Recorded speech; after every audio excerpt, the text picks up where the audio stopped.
Na aula passada, a gente falou sobre um milagre que Jesus fez, né? Ele não só curou o enfermo, como perdoou os seus pecados. Primeiro, ele viu a necessidade primordial daqueles homens, né? Primeiro, ele viu a fé, depois viu a sua necessidade, que era de seus pecados fossem perdoados. E depois ele curou também o corpo físico. E então hoje nós vamos aí com vocês na letra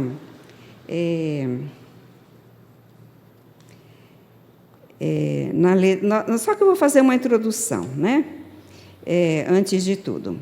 Então, a maioria dos líderes religiosos do tempo de Jesus não se importavam com Deus. Usavam a palavra e o nome de Deus apenas para tentar conseguir seguidores, né? Então, eles tinham aquele monte de seguidores, mas no íntimo, no seu coração, a grande maioria não se importava com Deus, né? Então, eles eram pretensiosos, né? Diziam-se religiosos, porém, os seus corações não se submetiam a Deus, nem criam em Deus, de verdade. Então, eles rejeitavam o único que poderia salvá-los dos seus pecados. Atualmente, será que tem gente como esses? Será que tem? Como esses líderes religiosos, né? Então, eles possuem muitos seguidores, porque eles falam o que o povo quer ouvir, né? Então, apenas as suas mensagens, apesar das suas mensagens parecerem muito religiosas, elas são muito apelativas. Elas apelam para o ser humano, né? Lá no âmago, lá no profundo do ser humano.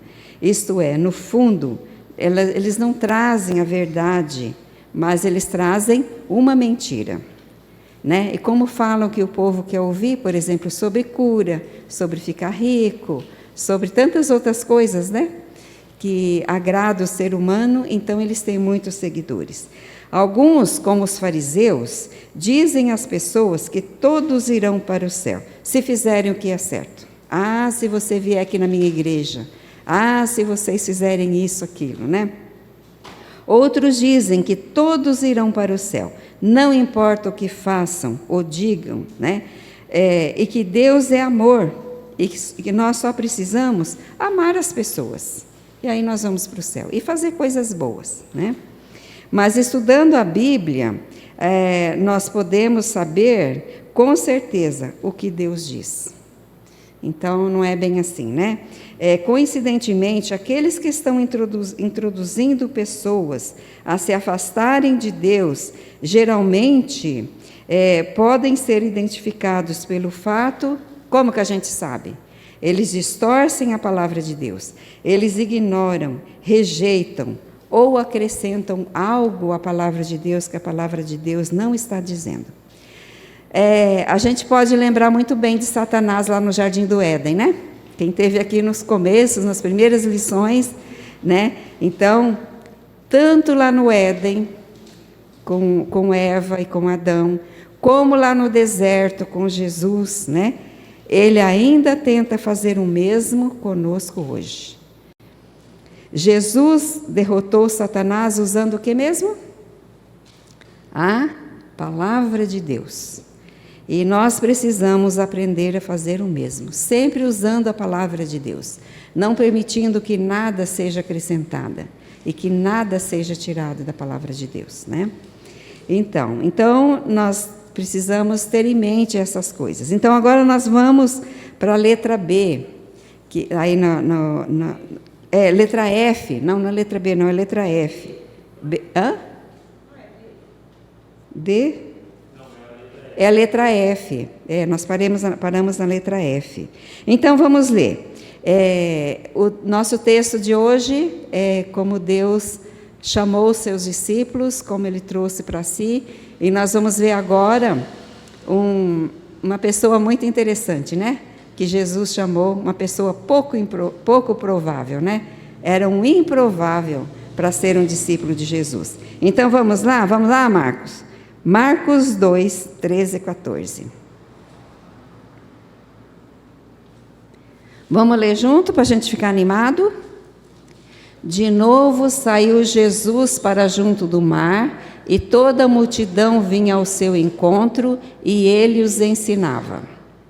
Quando ia passando, viu a Levi, filho de Alfeu, sentado na coletoria, e disse-lhe: segue-me. Ele se levantou e o seguiu. Então, como era o nome dessa pessoa? Levi, né? Então, Jesus chamou Levi para ser um dos seus discípulos. Aquele do círculo íntimo de Jesus, né? Pertencia aos 12. Levi era também chamado de Mateus. Então, Mateus e Levi é a mesma coisa, sabe? É a mesma pessoa. Então, quando a gente abrir lá no Evangelho de Mateus, a gente vai saber que é o mesmo Levi, né? Mateus, ou Levi, ele cobrava impostos. Para quem? Para os romanos. Lembra que quem estava dominando ali o povo de Deus, quem conquistou o mundo da época, né? Eram os romanos. Então, ele coletava impostos para os romanos, contra o seu próprio povo judeu. Como os cobradores de impostos trabalhavam para os romanos, normalmente eram odiados e eram desprezados pelos judeus. Ninguém gostava de Levi, né? Por quê? Porque ele trabalhava para Roma, para César. Além do mais, os cobradores de impostos tinham uma fama, não sei, né? De cobrar taxas extras do povo e ficar com dinheiro, O que eles faziam com o dinheiro? Colocavam nos seus bolsos, né? Então, o dinheiro ficava para si, então eles tinham possibilidade de se enriquecer. Mateus, ou Levi, arrependeu-se de seus pecados. Mateus mudou de ideia quanto a si mesmo, quanto ao seu pecado e quanto à palavra de Deus. Ele concordou com Deus, confiou em Jesus como seu Salvador, aquele prometido, que foi enviado ao mundo. Muitos anos mais tarde, o Senhor usou Mateus para escrever o Evangelho de Mateus. E Mateus, então, é o primeiro livro do Novo Testamento, né? E está cheio de citações do Velho Testamento. E coisas que eram muito familiares para o povo judeu. Como ele era judeu, ele conhecia o Velho Testamento. Então, quando ele foi escrever o Evangelho de Mateus, ele usou muitas referências ao Velho Testamento. Agora vamos ler os versículos de 15 a 17. Continuando aí, né, com Levi. Achando-se Jesus à mesa da casa de Levi, estavam juntamente com ele e com seus discípulos muitos publicanos e pecadores, porque estes eram em grande número e também o seguiam. Os escribas dos fariseus, vendo-o comer em companhia dos pecadores e publicanos, perguntavam aos discípulos dele: por que come e bebe ele com os publicanos e os pecadores? Ah, que coisa aqui, né? Até o 17, vamos ler mais um. Tendo Jesus ouvido isto, respondeu-lhes: os sãos não precisam de médico, e sim os doentes. Não vim chamar justos, e sim pecadores. Então aqui, Jesus disse com todas as letras, né? Não vim chamar justos, vim chamar pecadores. Por quê? Por que será que Jesus disse isso? Os escribas e fariseus, eles eram orgulhosos, né? Eles tinham o peito inflado, né? Eram cheios de orgulho. Eles acreditavam que eram muito melhores do que os outros. Por quê? Porque eles jejuavam, eles oravam, faziam muitas outras coisas tentando agradar a Deus. Os escribas e os fariseus jamais tomariam uma refeição com pessoas como os cobradores de impostos, né? Como Levi, que pecavam abertamente. Então, Levi pecava abertamente. Então, nunca que um líder religioso ia na casa de Levi e sentar com ele à mesa e comer junto com outros pecadores. Mas Jesus disse o quê? Os sãos não precisam de médico, né? E sim os doentes. Vamos reler então o versículo 17? Vamos ler juntos. Tendo Jesus ouvido isto, respondeu-lhes: os sãos não precisam de médico, e sim os doentes. Não vim chamar justos, e sim pecadores. Então, além dele não ter vindo para os sãos, ele veio para os doentes, ele também não veio chamar justos, né? Ele veio chamar mesmo os pecadores. Então, se alguém se acha tão bom que não precisa de um Salvador, essa pessoa não será chamada, né? Pelo contrário, ele veio para ser o libertador daqueles que admitem que são pecadores, incapazes de se salvar e que só podem ser salvos pela misericórdia de Deus. Então, quem se acha bonzinho, não precisa, né? Não precisa de Jesus, eles nunca têm até interesse, têm pouco interesse pelas coisas de Deus, pela palavra de Deus. Principalmente lá no Ceará, porque a gente viveu em muitos lugares, né? Principalmente lá no Ceará. Muita gente nos criticava dizendo assim, mas como é que vocês querem ensinar a Bíblia para aquela pessoa lá? Que faz isso, que faz aquilo, e até já furou outra pessoa. Acredita que a gente ensinava a Bíblia para uma pessoa lá que, da facada, eles falam furar, né? Que já tinha até furado uma pessoa, e não foi uma pessoa só que veio falar, mas o fulano, você não pode falar da Bíblia para ele, não. Ele já até furou alguém, né? Então, eles não entendem quem é que precisa de Jesus, né? Cristo veio para salvar os pecadores, e todos nós somos pecadores. Vocês, tem alguém aqui que já furou alguém? Ninguém, né? Ninguém não furou ninguém, nem eu também nunca furei ninguém, né? Mas... Como? Enfermeiro, mas aí é para curar, né? Não é para matar, né? E não tem nenhum enfermeiro aqui, né? Que fura alguém. Então, todos nós somos pecadores. E nós temos um potencial incrível para o mal. Nós temos uma queda para o mal. Não para o bem, viu, gente? A gente tem uma queda para o mal. Então, tem muita gente insistindo nas boas obras.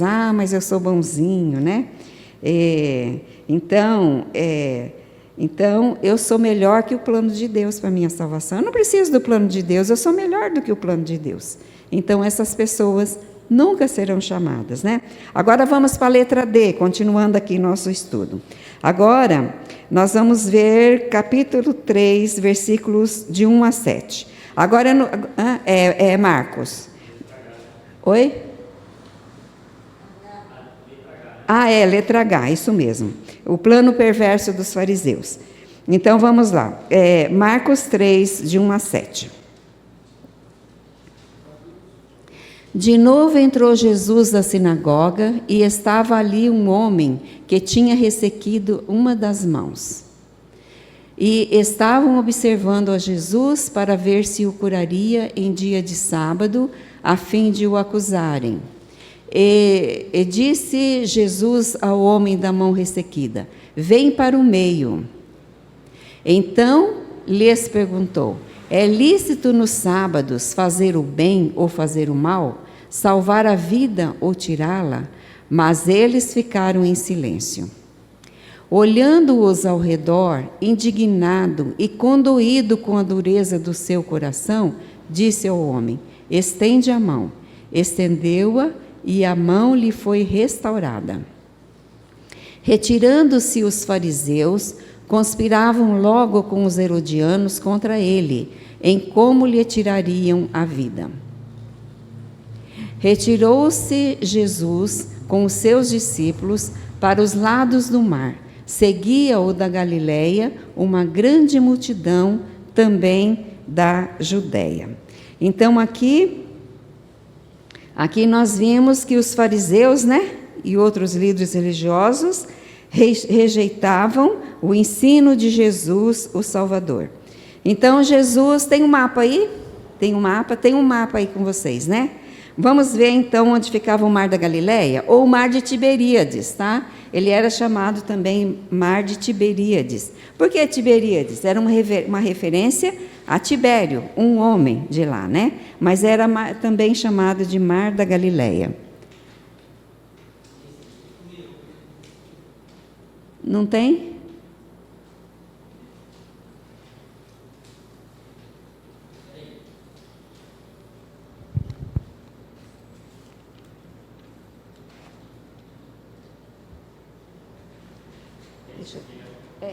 É o mapa. Que letra que está aí? Não é esse não. É um que está na letra B, desse mesmo estudo aqui. Letra B.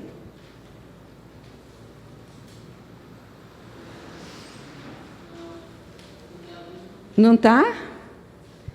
É um que tem o Mar da Galileia, que tem Tiro, que tem Sidom. Mas os irmãos acompanhem na sua folha que tem, Observe os nomes aí. Então, Jesus veio para aquela região, no Mar da Galileia. Mar da Galileia, E, então, junto ali do mar, então ele foi na sinagoga, Ele foi numa sinagoga. E tinha ali o quê? Um homem com a mão ressequida, o que vocês acham? Se nós podemos... Então, esse homem, eles ficaram observando se Jesus ia curar no sábado ou não. Por quê? Porque não podia fazer nada no sábado. O sábado tinha que ser guardado, segundo a lei. Vamos reler os versículos 1 e 2, para ver essa coisa de...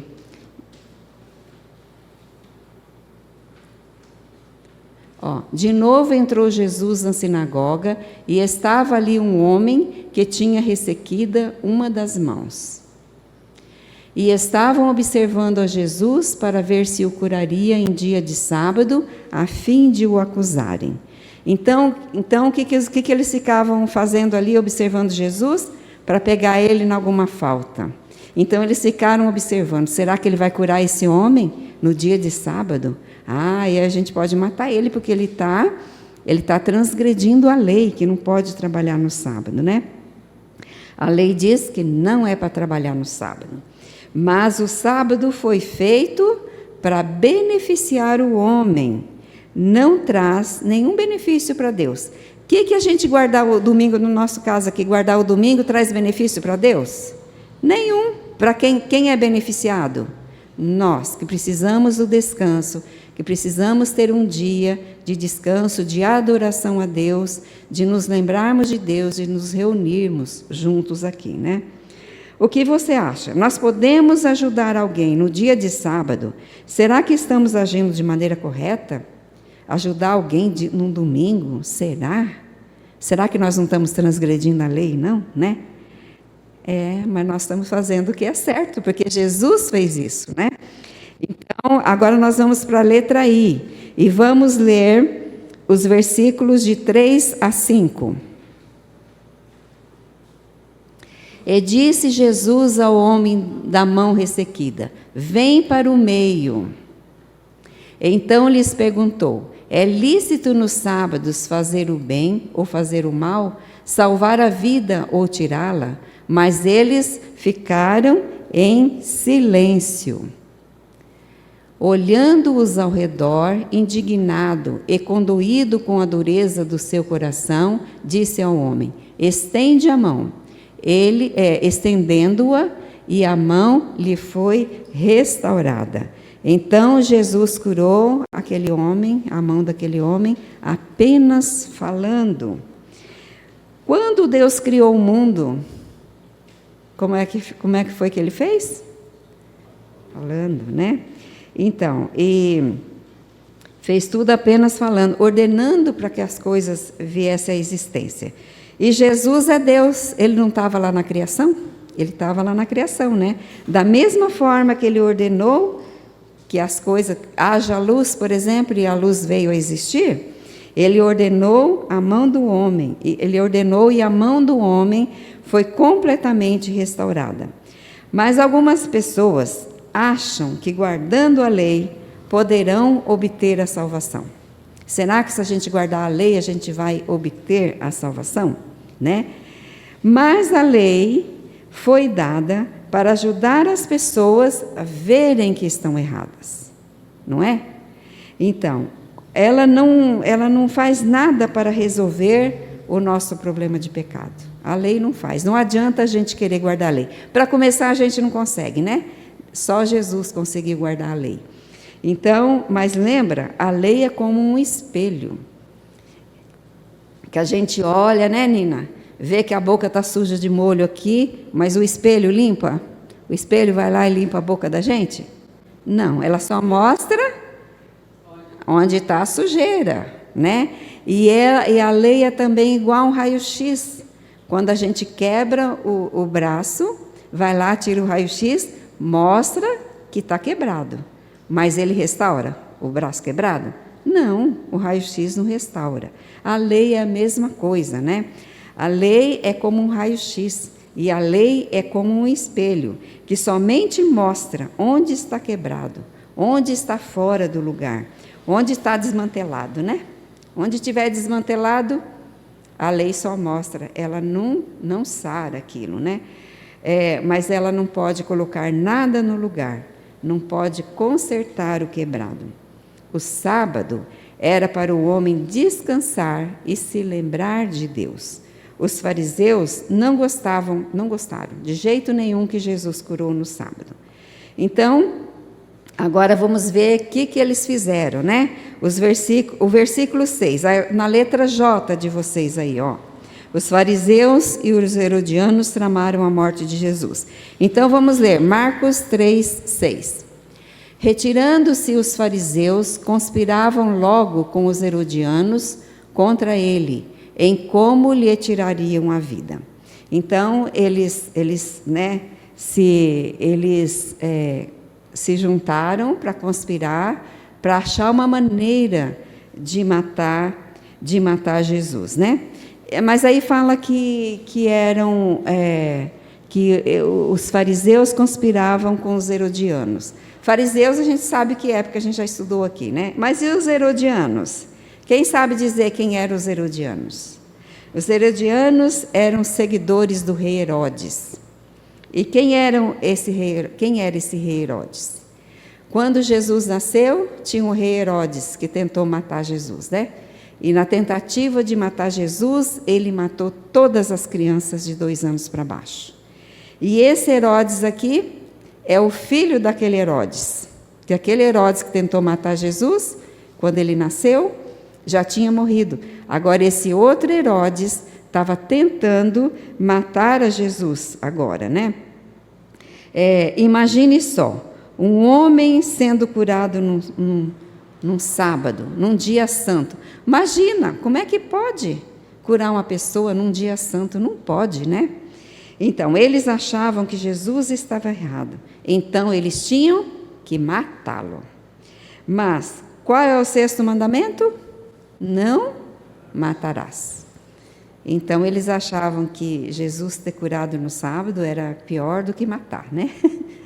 Eles podiam matar Jesus, que achavam que não estariam errados.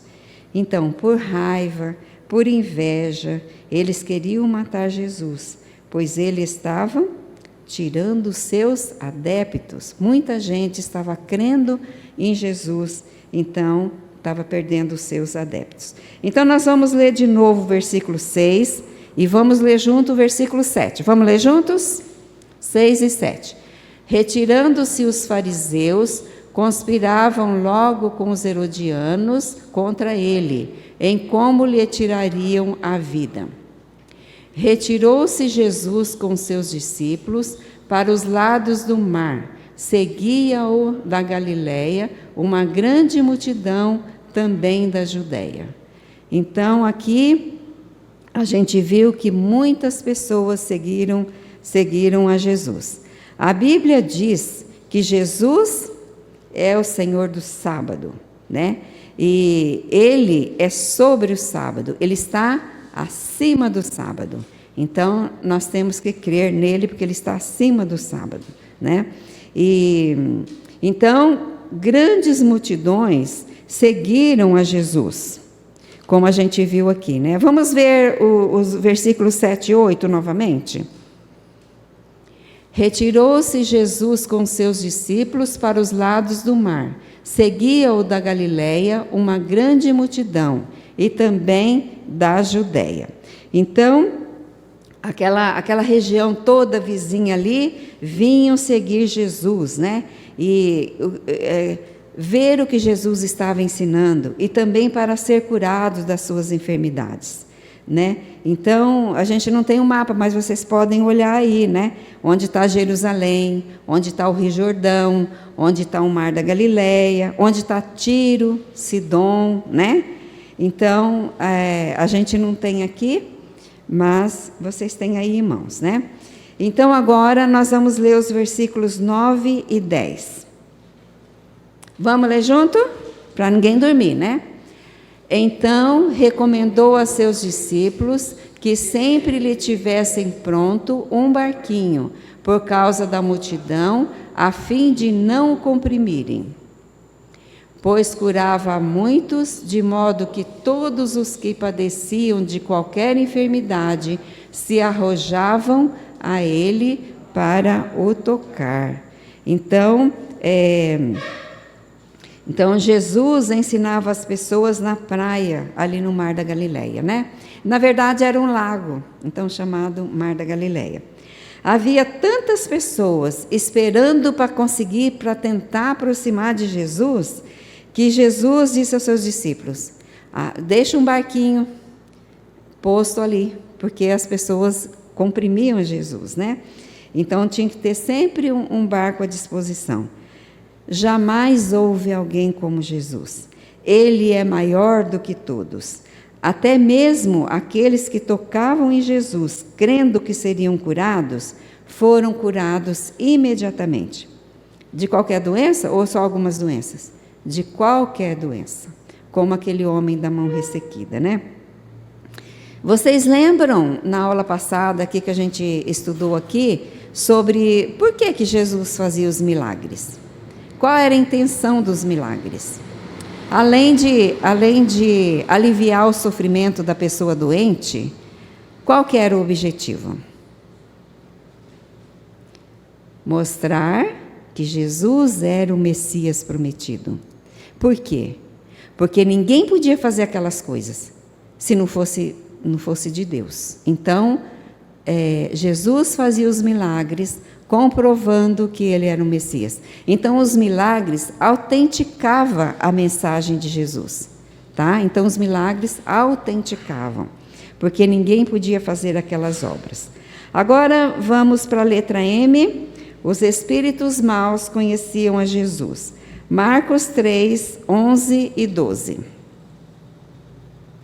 Vamos ler junto? Também os espíritos imundos, quando o viam, prostravam-se diante dele e exclamavam: Tu és o Filho de Deus. Mas Jesus lhes advertia severamente que o não expusessem à publicidade. Então, aqui nós vimos que os líderes judaicos não sabiam que Jesus era o Filho de Deus. Eles sabiam? Não. Eles não entenderam no seu coração. Eles iam contra falar que Jesus era o Filho de Deus. Olha só. Os líderes religiosos não reconheciam Jesus, não conheciam Jesus como Filho de Deus. Mas e os demônios? Os demônios sabiam que Jesus era o Filho de Deus. Não é impressionante? Os demônios sabiam que ele era o Filho de Deus, quem ele era, né? Ainda que os demônios estivessem falando a verdade, Jesus queria que eles não o expusessem à publicidade, né? Então, os demônios creem, os demônios confessam que Jesus é o Cristo, que Jesus é o Filho de Deus. As pessoas dizem, né? Mas eu creio em Deus. Todo mundo crê em Deus, né? Vocês já viram? Poucas pessoas se dizem ateu, ateia, né? Isso não impressiona ninguém, muito menos a Deus quando nós falamos assim. Por quê? Porque até os demônios creem, né? Vamos ver Tiago 2,19. Sobre esse assunto aqui, Tiago 2,19. Crê tu que Deus é um só? Fazes bem. Até os demônios creem e tremem, né? Então, não é nada demais a gente acreditar em Deus, não aceitar o seu plano para a salvação, porque os demônios também são assim, né? Então, eles creem e tremem, eles tremem de medo de Jesus, né? Então, crer em Deus não é suficiente, assim de maneira genérica, né? Ele não é suficiente. Deus não vai se salvar alguém, se não for através do seu plano. Deus tem um plano na pessoa de Jesus. Então, tem que atender, tem que crer nesse plano. Jesus poderia ter vivido uma vida boa, não podia? Confortável, boa, curando todo mundo, né? Libertando, expulsando demônios. Ele não podia ter uma vida boa? Claro que podia. Eu lembro lá no Ceará, que lá no meio dos índios tinha os benzedores, né? Os benzedores, as benzedeiras, né? E impressionante como os benzedores tinham uma vida boa. Tinha uma Dona Maria, que a gente passava bem na porta dela, depois a gente deu muito estudo lá na casa dela, para a filha dela, né? Mas ela ficava lá ouvindo com muito respeito. Então, e na casa daquela Dona Maria, era cheio de gente para comer e tudo, sabe? Eu falei, mas como que essa Dona Maria tem tanta comida desse jeito, né? Porque ela era uma velha. E como é que ela conseguia tanta comida assim para dar para todo mundo? Depois que eu comecei a frequentar a casa, que eu ia lá dar estudo, que a gente dava estudo assim embaixo de um cajueiro, e aí que eu fui perceber, que a gente foi perceber e entender como é que ela tinha tanta comida. Inclusive, ela insistia muito que a gente tomasse refeição com eles, né? É porque ela era benzedeira, então todo mundo que levava alguém lá para benzer, levava um frango, levava um peixe, levava ovo, levava... Então, ela tinha comida em abundância. E aquele anseio de fazer o bem para as pessoas, então, muita gente comia na casa dela. Era impressionante como tinha gente que comia na casa da Dona Maria. A gente não chegou a comer, não deu certo. Nosso horário não batia. Graças a Deus, não batia com o horário da refeição. Mas ela queria muito que a gente fosse lá e comesse com eles, né? Então, Jesus poderia ter uma vida boa. Se uma simples benzedeira tinha, né, tanta coisa para oferecer, tinha comida, roupa, porque davam presentes para ela de toda espécie. Porque levava seus filhos para ser benzido. Tinha espinhela caída, tinha que levar para a Dona Maria benzer, né? Então, mas, se não fosse, cadê? Então, mas se não fosse, se ele não fosse pagar o salário, morrendo em nosso lugar, então nós não poderíamos nos chegar a Deus.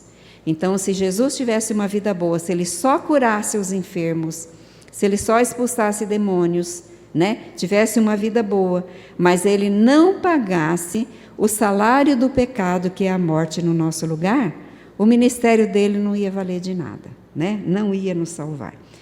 Por que, então, Jesus fez tantos milagres na sua vida?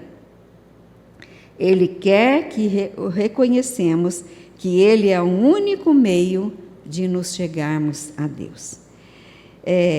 Que ele é um Deus no corpo humano. Ele é Deus no corpo humano, um Deus humanado, né? Puro e santo. Então, o foco da nossa fé deve estar em Jesus e no que ele fez por nós, aonde? Naquela cruz. Então, o nosso foco deve estar no que Jesus fez por nós na cruz. Isso que é que vai nos salvar. Isso é que vai lavar os nossos pecados. Porque o sangue de Jesus é que nos purifica de todo o pecado. Então, não fiquemos enganados, que nós não somos nada de bonzinhos, né? E não vamos ser genéricos. Eu creio em Deus, então vou para o céu. Não, nós temos que crer nesse plano perfeito de Deus, né?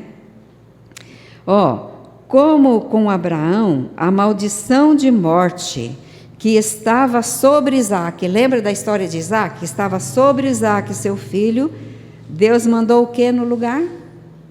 Um cordeiro, muito bem, né? Que é Jesus Cristo? Quem ele é? Ele é o Cordeiro de Deus que tira o pecado do mundo. Então, vocês viram a relação, né? Aquela figura na pessoa de Isaac, como figura de Cristo, e agora o verdadeiro, né? Antes o tipo, agora o antítipo, né? Então, a nossa fé salvadora deve ser focada nele e não em outra pessoa, e não em outra coisa. Deve ser focada em Cristo.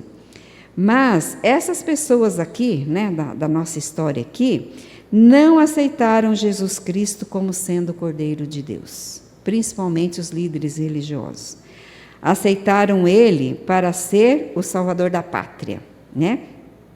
Que ele ia tirar eles das mãos dos romanos, né? Não iam ser mais escravos, que ia resolver todos os seus problemas sociais, né? Porque sob o domínio romano eles eram pobres, porque pagavam muito imposto, que ele ia curar suas doenças todas, que ele ia expulsar todos os demônios, enfim. Eles achavam que ele ia ajeitar a sociedade em tudo, ia dar um jeito em tudo que não era bom na sociedade ali do povo judeu. Mas salvar a sua alma de estar separada de Deus, isso não. Eu quero os benefícios que Jesus pode me trazer, como cura, como prosperidade, como tudo mais, né?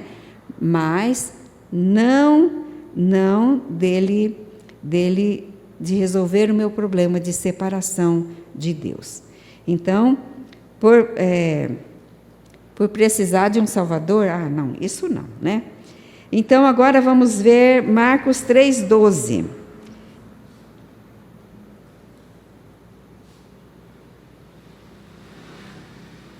Mas Jesus lhes advertia severamente que o não expusessem à publicidade.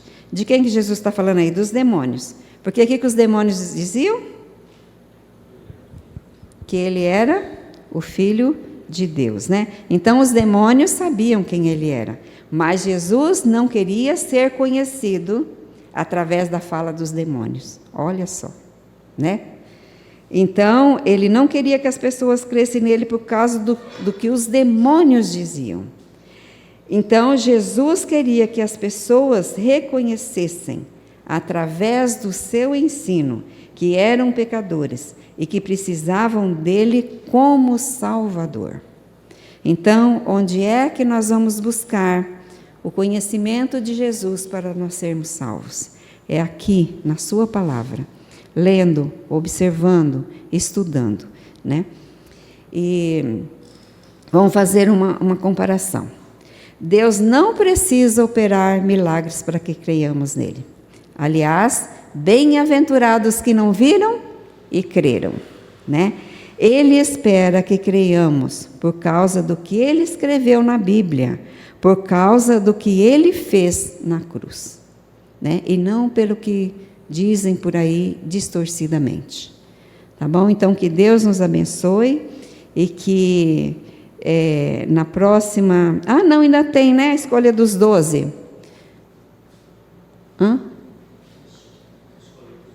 Na letra N, ainda tem aqui. É porque meu caderno está diferente, gente, do de vocês aí, né? A escolha dos 12. Então, vamos lá. Marcos 3, de 13 a 19. Essa eu não vou pedir para vocês lerem, porque é grande. Vamos lá? Depois subiu ao monte e chamou os que ele mesmo quis, e vieram para junto dele. Então designou 12 para estarem com ele e para os enviar a pregar e a exercer a autoridade de expelir demônios. Eis os 12 que designou: Simão, a quem acrescentou o nome de Pedro, Tiago, filho de Zebedeu, e João, seu irmão, aos quais deu o nome de Boanerges, que quer dizer filhos do trovão. André, Filipe, Bartolomeu, Mateus, Tomé, Tiago, filho de Alfeu, Tadeu, Simão, o Zelote. Vocês viram ali o Mateus? Quem era o Mateus? Era o Levi, aquele cobrador de impostos, aquele provável mau elemento, né, que explorava o seu próprio povo.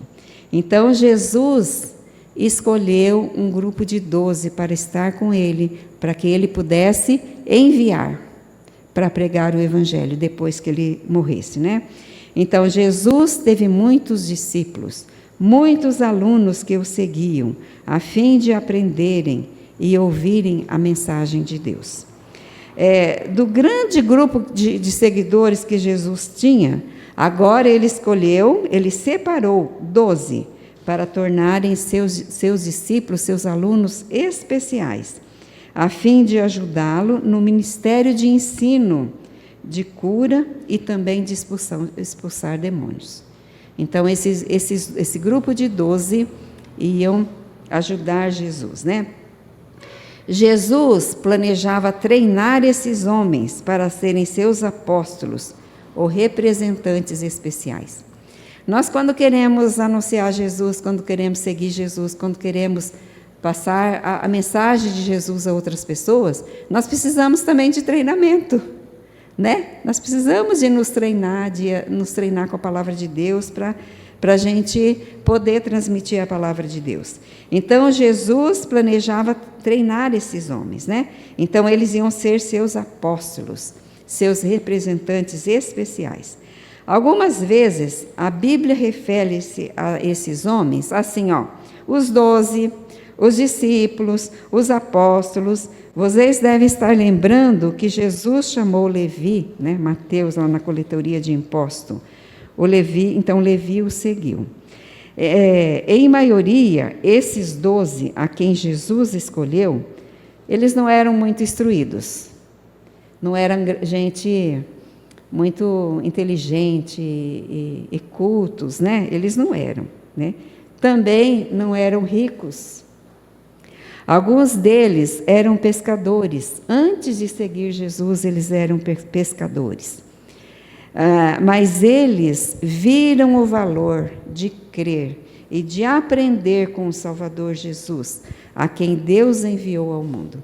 Então, não importa se a pessoa é culta, se não é culta, se a pessoa é rica, se a pessoa é pobre. Todos precisamos do Salvador Jesus. Todos eles, esse grupo de 12, todos creram, exceto um. Quem não creu? O Judas Iscariotes, né? Então, Judas dizia que concordava com Deus e que cria verdadeiramente em Jesus, mas falava apenas com os lábios. O seu coração, estava longe de Jesus, né? Ele era um hipócrita. Sua mente e coração não concordavam com Deus. Ele não confiava verdadeiramente em Jesus como seu Salvador, né? Que poderia livrá-lo do domínio de Satanás, do pecado e da morte.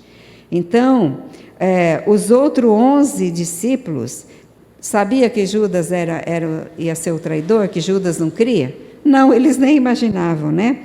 Mas Jesus sabia. Os amigos dele lá, os 11, não sabiam quem era Judas Iscariotes, mas Jesus sabia, né? Mas Jesus sabia que um dia Judas iria traí-lo, entregando-o a seus inimigos. Então, até que enfim nós chegamos na conclusão, né? Na letra O, aí, conclusão. Então, Jesus conhecia o coração dos homens. Ele podia curar os corpos dos homens. Ele tinha autoridade sobre os demônios. Jesus Cristo era verdadeiramente Deus, mas os líderes religiosos o rejeitaram. E o contrário dos líderes religiosos, Jesus escolheu homens comuns para serem seus seguidores e para serem seus discípulos.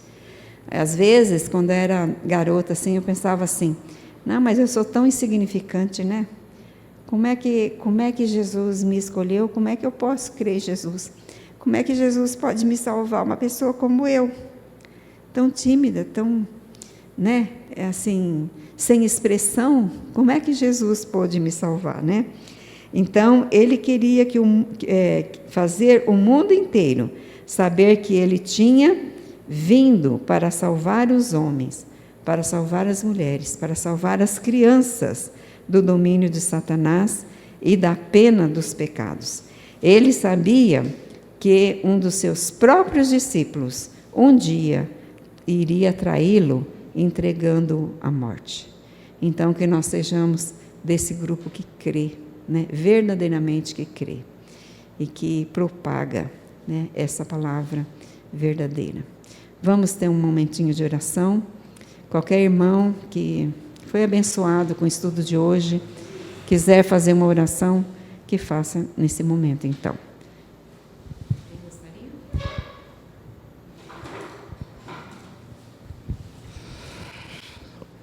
Obrigado, Pai, por mais esse dia. Obrigado, Senhor, pela a palavra, o estudo.